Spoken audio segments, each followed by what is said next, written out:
दोस्तों नमस्कार। हर हर महादेव। आप सुन रहे हैं कोटि रुद्र संहिता शिव पुराण का ये अध्याय। और आज इस अध्याय में आप सुनेंगे भगवान शिव को संतुष्ट करने वाले व्रतों का वर्णन, शिवरात्रि व्रत की विधि एवं महिमा का कथन। तदनंतर ऋषियों के पूछने पर सूत जी ने शिव जी की आराधना के द्वारा उत्तम एवं मनोवांछित फल प्राप्त करने वाले बहुत से महान स्त्री पुरुषों के नाम बताए। इसके बाद ऋषियों ने पूछा, व्यास शिष्य, किस व्रत से संतुष्ट होकर भगवान शिव उत्तम सुख प्रदान करते हैं, जिस व्रत के अनुष्ठान से भक्तजनों को भोग और मोक्ष की प्राप्ति हो सके, उसका आप विशेष रूप से वर्णन कीजिए।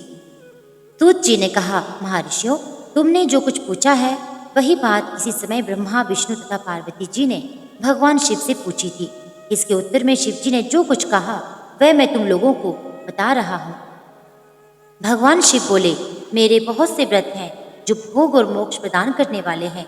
उनमें कुछ 10 व्रत हैं जिन्हें जावाल श्रुति के विद्वान 10 शैव व्रत कहते हैं। द्विजों को सदा यत्न पूर्वक इन व्रतों का पालन करना चाहिए।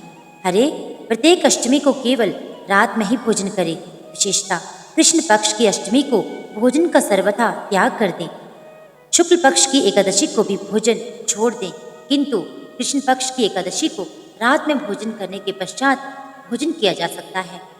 शुक्ल पक्ष की त्रयोदशी को तो रात में भोजन करना चाहिए, परंतु कृष्ण पक्ष की त्रयोदशी को शिव व्रतधारी पुरुषों के लिए भोजन का सर्वथा निषेध है। दोनों पक्षों में प्रत्येक सोमवार को प्रयत्न पूर्वक केवल रात में ही भोजन करना चाहिए। शिव के व्रत में तत्पर रहने वाले लोगों के लिए ये अनिवार्य नियम है। इन सभी व्रतों में व्रत की पूर्ति के लिए अपनी शक्ति के अनुसार शिव भक्त ब्राह्मणों को भोजन कराना चाहिए। द्विजों को इन सब व्रतों का नियम पूर्वक पालन करना चाहिए। जो द्विज इनका त्याग करते हैं वे चोर होते हैं। मुक्ति मार्ग में प्रवीण पुरुषों को मोक्ष की प्राप्ति कराने वाले 4 व्रतों का नियम पूर्वक पालन करना चाहिए।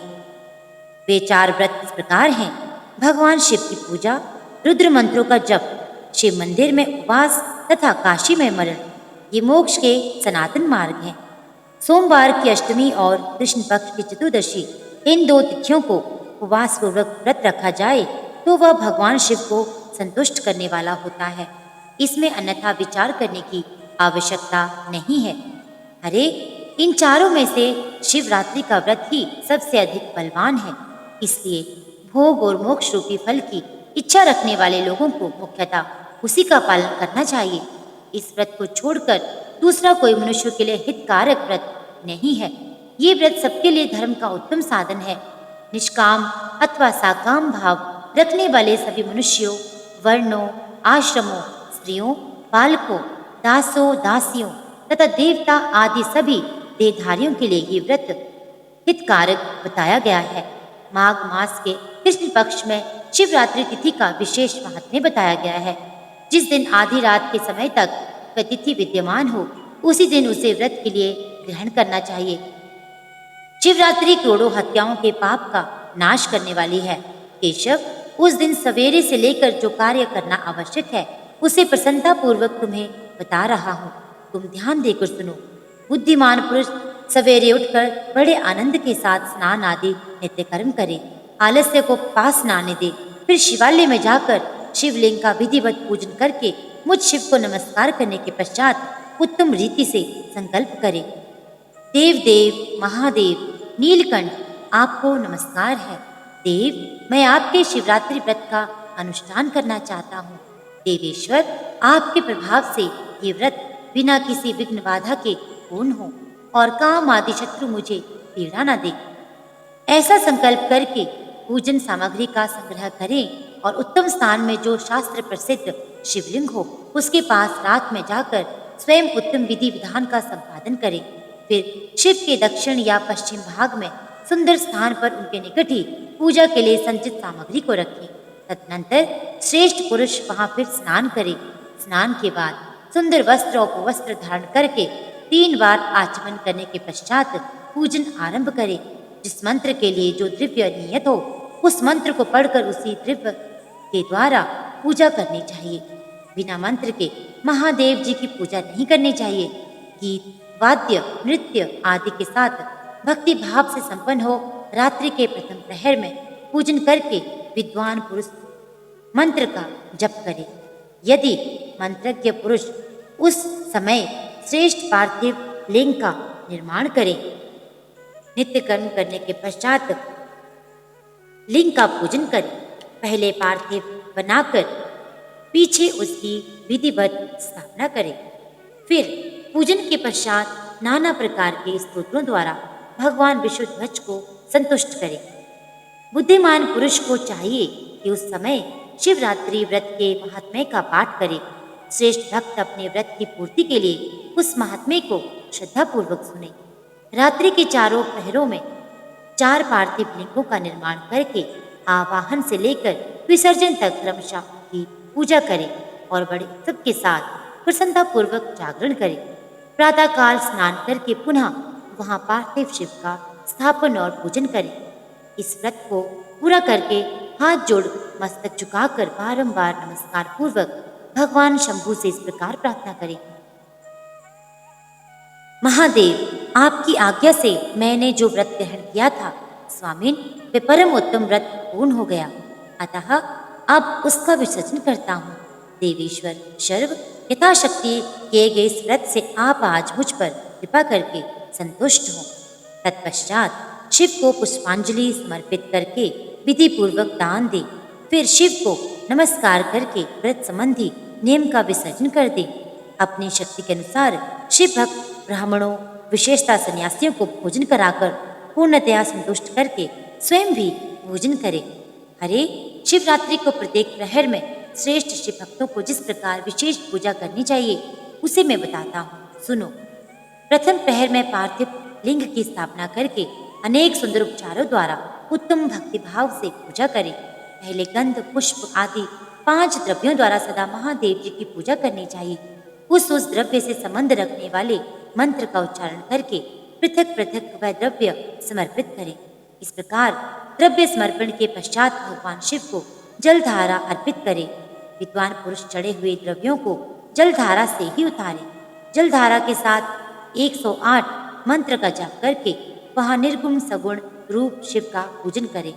गुरु से प्राप्त हुए मंत्र द्वारा भगवान शिव की पूजा करें, अन्यथा नाम मंत्र द्वारा सदा शिव का पूजन करना चाहिए। विचित्र चंदन, अखंड चावल और काले तिलों से परमात्मा शिव की पूजा करनी चाहिए।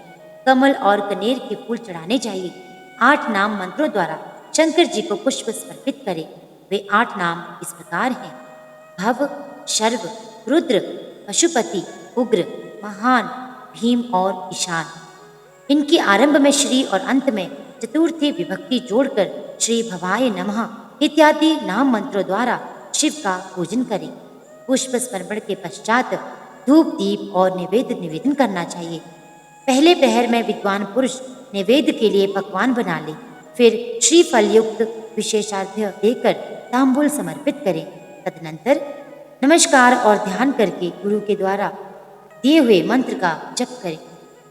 गुरुदत्त मंत्र न हो तो पंचाक्षर यानी नमः शिवाय मंत्र के जप से भगवान शंकर को संतुष्ट करें। धेनु मुद्रा दिखाकर उत्तम जल से तर्पण करें। पश्चात अपनी शक्ति के अनुसार 5 ब्राह्मणों को भोजन कराने का संकल्प करें। फिर जब तक पहला प्रहर पूरा न हो तब तक महान उत्सव करते रहें। दूसरा प्रहर आरंभ होने पर पुनः पूजन के लिए संकल्प करें, अथवा एक ही समय चारों प्रहरों के लिए संकल्प करके पहले प्रहर की भांति पूजा करता रहे। पहले पूर्वोक्त द्रव्यों से पूजन करके फिर जलधारा समर्पित करें। प्रथम प्रहर की अपेक्षा दुगने मंत्रों का जप करके शिव की पूजा करें। पूर्वोक्त तिल, जौ तथा कमल पुष्पों से शिव की अर्चना करें। विशेषतः बिलपत्रों से परमेश्वर शिव का पूजन करना चाहिए। दूसरे प्रहर में बिजोरा नींबू के साथ अर्घ्य देकर खीर का निवेदन करें। जनार्दन, इसमें पहले की अपेक्षा मंत्रों की दुगनी आवृत्ति करनी चाहिए। फिर ब्राह्मणों को भोजन कराने का संकल्प करें। शेष सब बातें पहले की ही भांति तब तक करता रहे जब तक दूसरा प्रहर पूरा न हो जाए। तीसरे प्रहर के आने पर पूजन तो पहले के समान ही करें, किंतु जौ के स्थान में गेहूं का उपयोग करें और आग के फूल चढ़ाएं। उसके बाद नाना प्रकार के धूप एवं दीप देकर कुएं का नैवेद्य भोग लगाएं। उसके बाद भांति भांति के शाक भी अर्पित करें। इस प्रकार पूजन करके कपूर से आरती उतारे, अनार के फल के साथ अर्घ्य दें और दूसरे पहर की अपेक्षा दुगना मंत्र जप करें। तदनंतर दक्षिणा सहित ब्राह्मण भोजन का संकल्प करें और तीसरे पहर के पूरे होने तक पूर्वतः उत्सव करता रहे। चौथा प्रहर आने पर तीसरे प्रहर की पूजा का विसर्जन कर दे। पुनः आवाहन आदि करके विधिवत पूजा करे। उड़द, कंगनी, मूंग, सप्तधान्य, शंखी पुष्प तथा बिलपत्रों से परमेश्वर शंकर का पूजन करें। उस प्रहर में भांति भांति की मिठाइयों का नैवेद्य लगाएं अथवा उड़द के बड़े बड़े आदि बनाकर उनके द्वारा सदाशिव को संतुष्ट करें। केले के फल के साथ अथवा अन्य विविध फलों के साथ शिव को अर्घ्य दे। तीसरे प्रहर की अपेक्षा दुगना मंत्र जप करें और यथाशक्ति ब्राह्मण भोजन का संकल्प करें। गीत वाद्य एवं नृत्य से शिव की आराधना पूर्वक समय बिताएं। भक्तजनों को तब तक महान उत्सव करते रहना चाहिए जब तक अरुणोदय न हो जाए। अरुणोदय होने पर पुनः स्नान करके भांति भांति के पूजनोपचारों और महाउपहारों द्वारा शिव की अर्चना करें। तत्पश्चात अपना अभिषेक कराएं, नाना प्रकार के दान दें।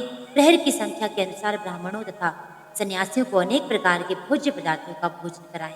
फिर शंकर को नमस्कार करके पुष्पांजलि दे और बुद्धिमान पुरुष उत्तम स्तुति करके निखित मंत्रों से प्रार्थना करें। सुखदायक कृपानिधान शिव, मैं आपका हूँ, मेरे प्राण आप में ही लगे हैं और मेरा चित्त सदा आपका ही चिंतन करता है।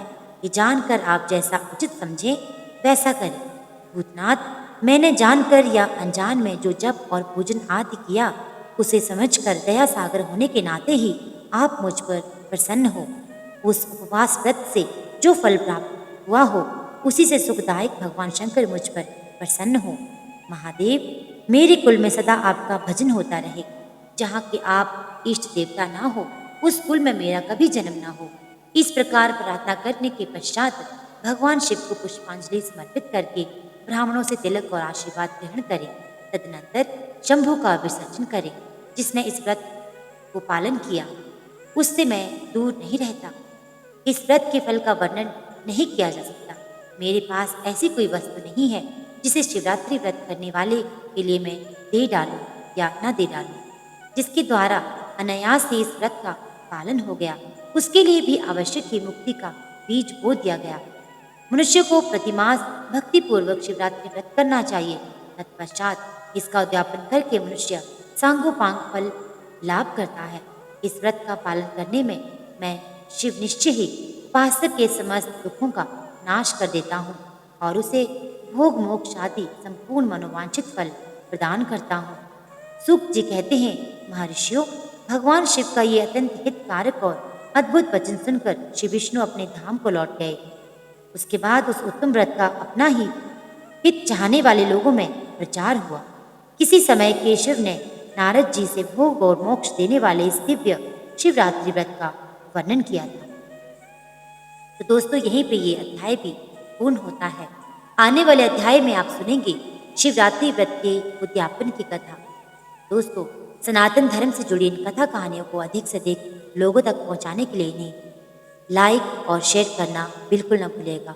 चैनल में अगर पहली बार जुड़े हैं तो चैनल को सब्सक्राइब और बेल आइकन के बटन को भी प्रेस कर दीजिएगा ताकि आने वाली वीडियो की नोटिफिकेशन आपको मिलती रहे। आपका दिन शुभ हो। हर हर महादेव।